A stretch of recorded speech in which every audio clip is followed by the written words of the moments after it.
Aujourd'hui, on parle changement physique, deuxième partie, parce que oui, ça prenait une deuxième partie.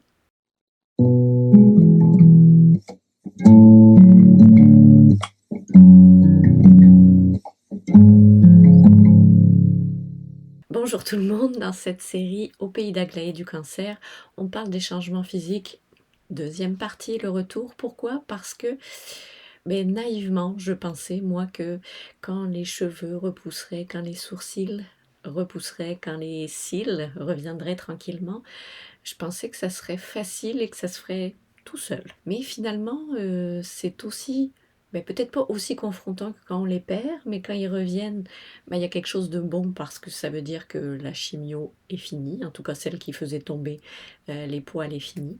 Donc c'est qu'on avance dans le traitement. Il y a une évolution en espérant que ça ait des résultats aussi. Donc je vous le souhaite. Et en fait, c'est qu'on a du mal aussi à se reconnaître. Quand on passe devant le miroir, le choc est grand à nouveau de «Ah oui, c'est vrai, j'ai des cheveux. Ah oui, c'est moi cette tête-là». Et quand on voit aussi des photos de nous, en tout cas moi c'est ce que je vis, quand je vois des photos de moi chauve, maintenant ça me fait un choc alors que j'étais comme ça quelques semaines, faut bien le dire.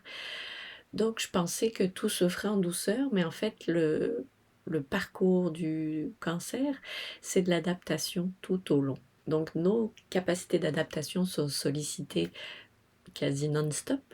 Des fois, on a une petite routine, une espèce de, est-ce que je peux dire répit? Je sais pas, parce qu'avec les symptômes, les effets secondaires, mettons des traitements, je sais pas si je dirais répit, mais on a des moments quand même de pause au travers de ça et des moments aussi où on a besoin justement de recharger nos batteries parce qu'il y a beaucoup, beaucoup, beaucoup d'adaptations.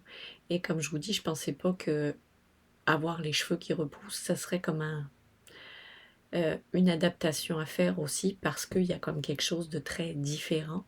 On se reconnaît plus non plus par rapport à l'image qu'on avait internalisée de nous, hein. Il y a l'image qu'on a extérieurement parlant, objectivement parlant, et il y a l'image qu'on a à l'intérieur de nous, qu'on se fait la représentation de notre corps et de notre image extérieure, et je crois que c'est ça qui est un peu plus long. C'est que là, on avait quelque chose d'habituel, on s'y était fait, et oups, à nouveau du changement, à nouveau confronté à ça. Mais on se cachera pas que c'est quand même le fun, là. C'est le fun parce qu'on se dit qu'on s'en va effectivement vers le mieux, mais c'est quelque chose qui est surprenant. Puis, il y a quelque chose aussi dans notre tête qui se passe, effectivement, comme on est en train d'intégrer qu'on s'en va vers le mieux, avec toujours cette incertitude, parce que même si on arrive au résultat voulu, mettons, suite au traitement, eh bien, il y a quand même toujours cette part d'incertitude, mais en tout cas, les cheveux qui repoussent, c'est satisfaisant. Ça se peut aussi que vous ayez pendant tout ce processus de cancer pris du poids ou perdu du poids, perdu de la musculature aussi. Donc il y a comme quelque chose qui demande à se réveiller une fois qu'on a terminé les traitements de chimiothérapie. Euh, donc oui, le corps est différent. Il y a aussi l'aspect passer par la case, on va dire, chirurgie. Si vous avez une mastectomie partielle, totale, une reconstruction ou non, il y a plein de choses qui vont faire que votre apparence physique est très différente. Gardez les cicatrices aussi des interventions que vous avez eues, si vous avez eu aussi des chambres implantables là, pour recevoir les traitements, tout ça. Donc il y a quand même beaucoup de changements qui vont, qui viennent. Des bonnes nouvelles aussi, les ongles qui reviennent plus durs et plus normaux, plus cassants. Le goût qui va revenir selon la fréquence aussi où vous aviez vos traitements. C'est sûr que on retrouve le goût, ce qui est quand même un gros morceau, on va se le dire. C'est agréable de pouvoir avoir la vraie saveur des aliments.